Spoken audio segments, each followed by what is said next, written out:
hello, good morning everyone.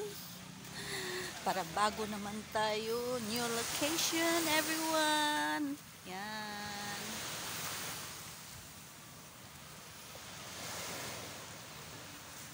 Yan.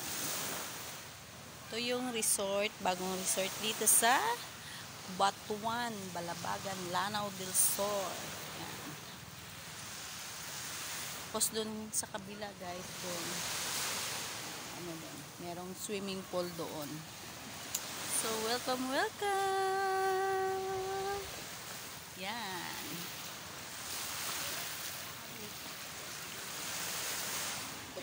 So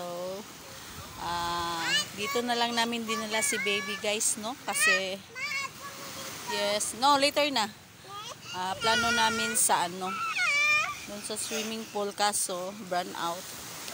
Hindi nila nalinisan yung swimming pool, so we decided dito na lang sa dagat. Yan. Next time na lang doon sa swimming pool area. Pero medyo balod pa guys, oh.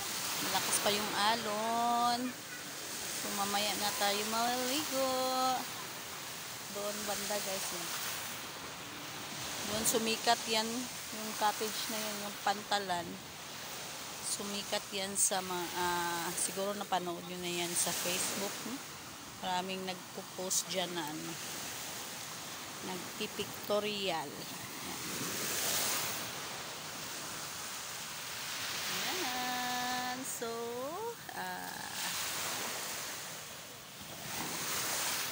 share ko lang, no? Para makita din yung aming area na marami ding magandang tanawin dito sa Balabagan, Lanao del Sur. So, see you guys. Have a great day everyone.